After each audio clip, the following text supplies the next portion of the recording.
Welcome to academy guys. आज है आपका लेक्चर नंबर 10 और इस लेक्चर में हम कवर करने वाले हैं कॉम्बिनेशन ऑफ पुलिस।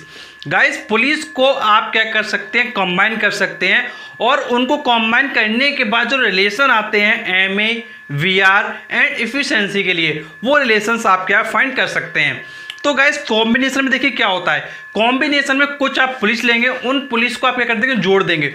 और जब आप उन पुलिस को जोड़ देंगे तो जोड़ने के बाद उनमें एमए, वीआर और ईटा का जो रिलेशनशिप आना है वो आपको क्या है फाइंड करना है। तो देखिए आप क्या करेंगे, सिंगल फिक्स पुली लेंगे और मूवेबल पुली लेंगे, उनको क्या कर देंगे, उनको जोड़ देंगे। उनको जोड़ने के बाद जो रिलेशन आएंगे वो आपको क्या फाइंड करना है। तो देखिए हमने केस ले रखा है यूजिंग वन फिक्स्ड पुली, मतलब एक आपको फिक्स पुली लेना है और उसके अलावा आगे आप देख सकते हैं एंड अदर मूवेबल पुली। तो हम क्या कर लेते हैं, हम एक फिक्स पुली ले लेते हैं और 3 मूवेबल पुली ले लेते हैं और इसको लेने के बाद देखते हैं एमए, बीआर और आपका ईटा में क्या रिलेशन आता है। तो चलिए हम डिस्कस करते हैं। तो गाइस इसके लिए सबसे पहले आपको आना होगा डायग्राम पर। तो देखिए ये हमने पुलिस ली हुई है 1 2 3 4 पुलिस आपके सामने है। अब इसमें आपको ये ध्यान रखना है कि जो आपकी ये डी वाली पुली है ये कैसी है, ये आपकी फिक्स पुली है। मतलब जो आपकी फिक्स पुली ली गई है वो है आपकी डी पुली, मतलब डी पुली को आपको फिक्स लेना है। और जो आपकी अदर पुलिस है ए बी सी, ये पुली आपकी कैसी ली गई है, मूवेबल ली गई है। मतलब ये पुली आपकी क्या कर सकती हैं, मूव कर सकती हैं। अब ये तो बात हो गई आपकी डायग्राम की कि भाई हाँ ए बी सी डी ये आपकी पुलिस होंगी। अब इसमें देखिए आपको समझना, देखिए क्या है, आपको समझना है कि जो टर्म्स लिखे गए हैं इनका क्या मीनिंग है। तो देखिए आपको क्या करना है, सबसे पहले रिगिड सपोर्ट ले लेना है, उस सपोर्ट पर आपको क्या कर देना है, ये डी पुली फिक्स कर देना है। अब जब आप डी पुली फिक्स करेंगे तो इस पर आपको पता होगा कि जो फिक्स पुली होती है उसमें क्या ये है, एक स्ट्रिंग लगी हुई है। ये आप देख सकते हैं, ये क्या है, आपकी स्ट्रिंग लगी हुई है। अब ये आपकी जो स्ट्रिंग लगी हुई है, अब इसमें क्या है, इस रोप को आप क्या करोगे, इस पर एफर्ट लगाओ। जब आप इस पर एफर्ट लगाओ तो एफर्ट क्या होगा आपका, डाउनवर्ड डायरेक्शन में होगा। तो इसको आप देख सकते हैं कि जो डायरेक्शन है वो डाउनवर्ड रखी गई है और आप देख सकते हैं इसको क्या ई से रिप्रेजेंट किया गया है।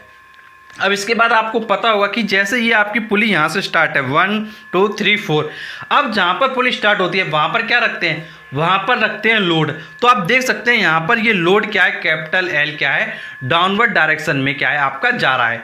तो ये आपका यहाँ पर लोड एल क्या है आपका हो जाता है। तो आप ये लोड आसानी से देख सकते हैं। तो थोड़ा हम ऊपर लिख देते हैं जिससे आपको क्लियर तरीके से दिखाई दे।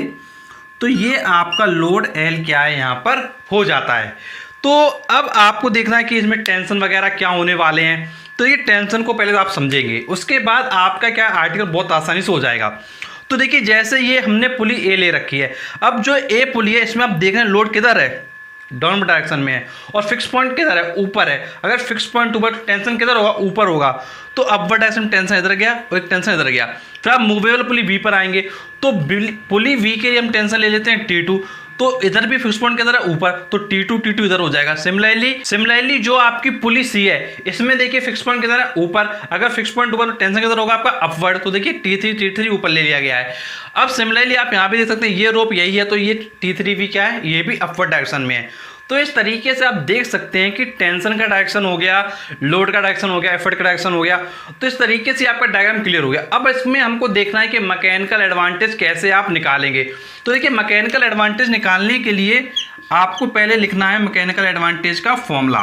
तो देखिए बात आती है कैसे निकालेंगे, सबसे बड़ा क्वेश्चन यही है आपका यहाँ पर। तो देखिए एमए का फॉर्मूला आपको पता होना चाहिए। तो मैं आपको बताना चाहूँगा एमए का देखिए फॉर्मूला क्या है। एमए का आपने जो फॉर्मूला पढ़ा हुआ था वो था आपका लोड अपॉन एफर्ट।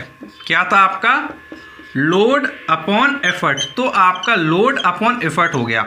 अब यहाँ पर बात है कि एफर्ट की वैल्यू निकालिए। अब आपको पता है एफर्ट ई इधर है और टी ऊपर है, तो एफर्ट और जो T3 है ये आपस में क्या हो जाएंगे, ये आपस में बैलेंस हो जाएंगे। तो आप क्या करेंगे, इनको बैलेंस फॉर्म में लिख देंगे। तो ये जो T3 है ये E को क्या कर लेगा, बैलेंस कर लेगा। जब ये आपका बैलेंस हो जाएगा तो आप लिखेंगे क्या, E = T3। अब आपको निकालना है लोड। अगर आपका लोड आ जाएगा तो फिर आपका आंसर क्या आ जाएगा।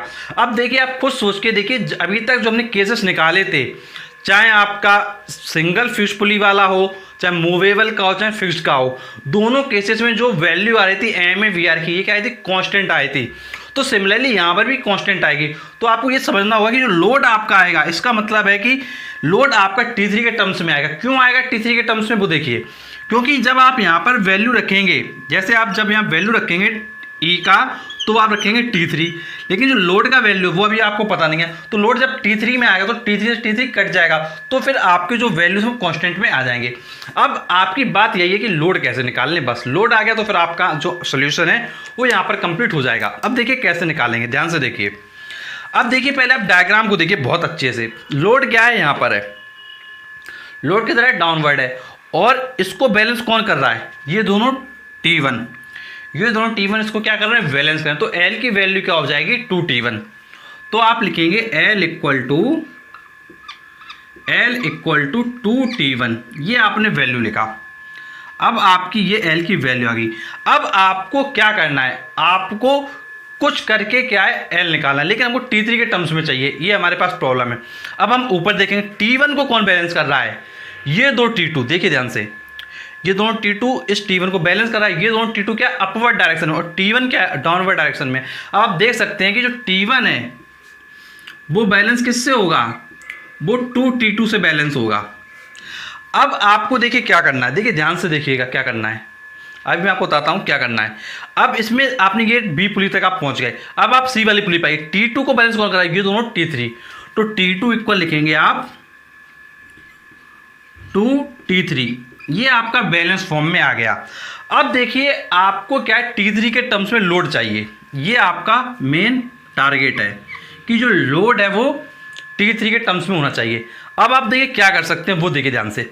आप क्या करें, यहाँ से T1 की वैल्यू निकाल लें, वो यहाँ रख दें, फिर यहाँ से T2 की वैल्यू निकाल के आप यहाँ रख दें। देखिए कैसे होगा, देखिए ध्यान से। अभी हम इसको थोड़ा इरेज कर देते हैं। अब आप देखिए इस टर्म से इधर आइए, देखिए ध्यान से। जब आप इधर आएंगे तो आपको T1 की वैल्यू आ जाएगी L/2, ठीक है, L/2 आ गया। अब ये T1 की वैल्यू आप यहाँ रखिए, जब आप यहाँ रखेंगे तो आपका आ जाएगा L/2 इक्वल टू 2T2। जब आप इसको आगे फर्दर सॉल्व करेंगे इधर, तो आपका T2 आ जाएगा। इसको मैं थोड़ा फिर से रेज कर देता हूँ। तो जब इसको आप फर्दर इधर सॉल्व करेंगे तो आप देख सकते हैं कि T2 आपका आ जाएगा L/4, और L/4 को आप लिख सकते हैं L/2²। तो ये आपका T2 आ गया। अब आप क्या करेंगे, सिमिलरली ये जो T2 की वैल्यू है, ये आपकी T1 की वैल्यू आई थी। T1 की वैल्यू को आपने देखिए क्या है, नेक्स्ट वाले इक्वेशन में रखा था। देखिए ध्यान से, यहाँ से वैल्यू T1 की आई, वो वैल्यू आपने यहाँ रखा था, और जब ये वैल्यू आपकी रखी गई तो आपका T2 का वैल्यू आ गया। अब जो T2 का वैल्यू आ गया, इसको आप क्या करेंगे, यहाँ पर रखेंगे। तो देखिए रखते हैं हम। तो जब आप रखेंगे T2 की वैल्यू क्या है, L/2²। तो L/2² इक्वल टू 2T3। फिर आगे आप इसको सॉल्व करेंगे तो T3 की वैल्यू आ जाएगी L/2⁻3। तो ये आपका क्या है, T3 आ गया। तो आप देख सकते हैं कि आपका T3 क्या है, आ चुका है। अब आपका जो फॉर्मूला था मैकेनिकल एडवांटेज का, वो आप लगा दो। मैकेनिकल एडवांटेज का आपका फॉर्मूला था लोड अपॉन एफर्ट, ये आपका फॉर्मूला था। आपको अभी मैंने कहा था कि लोड आप निकाल लो, तो लोड आपने निकाला है। देखिए लोड आप यहाँ से निकाल लो तो लोड क्या आएगा आपका, लोड आपका आएगा लोड आपका आ जाएगा L/2 2⁻3 इंटू T3, ये आपका लोड आ गया। अब इस लोड की वैल्यू आप क्या यहाँ रख दो, देखिए ध्यान से। तो 2⁻3 इंटू T3, ये आपका आ गया अपॉन, अभी एफर्ट मैंने आपको ही बताया था कि एफर्ट की वैल्यू T3 होगी, ये अभी मैं आपको शुरुआत में बता चुका हूँ। तो यहाँ आप T3 रख दें। तो T3 से T3 क्या हो गया आपका, कैंसिल हो गया। अगर ये T3 से T3 आपका कैंसिल हो गया तो MA की वैल्यू आ गई आपकी 2⁻3, मतलब जो मैकेनिकल एडवांटेज है वो आपका 2⁻3 क्या है, आ जाएगा। अब देखिए यहाँ पर आपको देखने की इंपॉर्टेंट बात देखिए क्या है, वो आप बहुत अच्छे से समझिए। देखिए इंपॉर्टेंट बात आपकी यहाँ पर ये है कि जब आपकी 3 पुली मूवेबल थी, तो आपकी जो आंसर आ रहा है MA का वो 2⁻3 आ रहा है। सिमिलरली अगर आपकी n पुली मूवेबल होंगी, अगर आपकी एन पुली मूवेबल होंगी, अगर आपकी एन पुलिस क्या होंगी, मूवेबल होंगी, तो फिर जो आपका आंसर आने वाला है वो आने वाला है m equal to 2 power n। ये आप ध्यान रखिएगा, ये आप सिमिलरली राइट कर सकते हैं, if n pulley are movable then m equal to 2 power n। तो गाइस ये आपका एम निकालने का पूरा प्रोसेस हो जाता है। इसको आप बहुत अच्छे से देख लीजिए, स्क्रीनशॉट ले लीजिएगा, और गाइस आप बहुत ही आसानी से ये क्या है कर सकते हैं, कोई आपको दिक्कत नहीं होने वाली है। अब इसके बाद बात आती है आपके बीआर की, कि वेलोसिटी रेशियो कैसे निकालेंगे। तो जब गाइस आपका ये आ जाता है एमए का केस, तो आप इसको यहाँ देख लीजिए, एमए का केस जब आपका आ जाता है तो आप बीआर का केस निकाल सकते हैं। देखिए कैसे निकालेंगे। अब देखिए बीआर में मैंने आपको बताया था कि जो बीआर का फॉर्मूला होता है वो होता है distance of effort upon distance of load. ये मैंने आपको फॉर्मूला बताया था कि जो वीआर का फॉर्मूला होता है वो होता है distance of effort upon distance of load.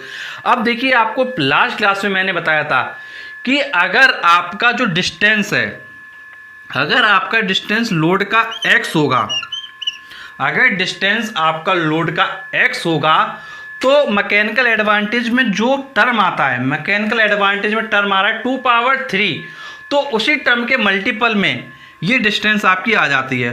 तो ये डिस्टेंस आपकी आ जाएगी 2 पावर 3 इंटू एक्स। ये आपको मैंने लास्ट टर्म पे बताया था। तो जो वी आर की वैल्यू हो जाएगी आपकी, वो हो जाएगी 2 पावर 3। तो ये आपका वी आर आ गया। ये आपका एम ए का केस हो गया था, और ये आपका इधर क्या है, वी आर का केस हो गया। तो इस तरीके से ये दोनों केसेस आपके क्या है, हो चुके हैं। अब इसके बाद जो लास्ट केस बचता है वो होता है आपका इफ़िशेंसी का, कि आप इफ़िशेंसी कैसे निकालेंगे। तो इफ़िशेंसी निकालना बहुत ही आसान है। इफ़िशेंसी को भी देख लीजिए आप। देखिए अगर आपको इफ़िशेंसी निकालना है तो देखिए आप क्या करेंगे, आप राइट करेंगे, मैं इधर लिख देता हूँ, थोड़ा मैं इरेज कर देता हूँ और आपको समझा देता हूँ। अगर आपको इफ़िशेंसी निकालना है तो आप लिखेंगे eta equal to M A upon B R. अब आपका जो एम ए की वैल्यू है वो आप निकाल चुके हैं, क्या है, तो आपकी वैल्यू 2 पावर 3, बी आर की वैल्यू क्या है 2 पावर 3। अब ये कैंसिल हो जाएगा तो ईटा आ जाएगा 1, मतलब जो एफिशिएंसी है वो 1 आ रही है। अगर इसको हम परसेंटेज में राइट करें तो ये आपकी वैल्यू आपकी हो जाएगी 100%, क्योंकि आप 100 से इसमें क्या कर देंगे, मल्टीप्लाई कर देंगे। तो इस तरीके से आपके जो 3 टर्म निकलते हैं, M A, V R and efficiency, ये तीनों टर्म आपके क्या है, आ चुके हैं। यदि गाइस कोई आपको प्रॉब्लम हो रही है तो आप नीचे कमेंट बॉक्स में कमेंट करके पूछ सकते हैं, और कॉल और व्हाट्सएप के माध्यम से आप हमारे साथ संपर्क कर सकते हैं। गाइस जो हमारा कॉल और व्हाट्सएप का नंबर है वो आपको मिलेगा हमारे फेसबुक पेज पर।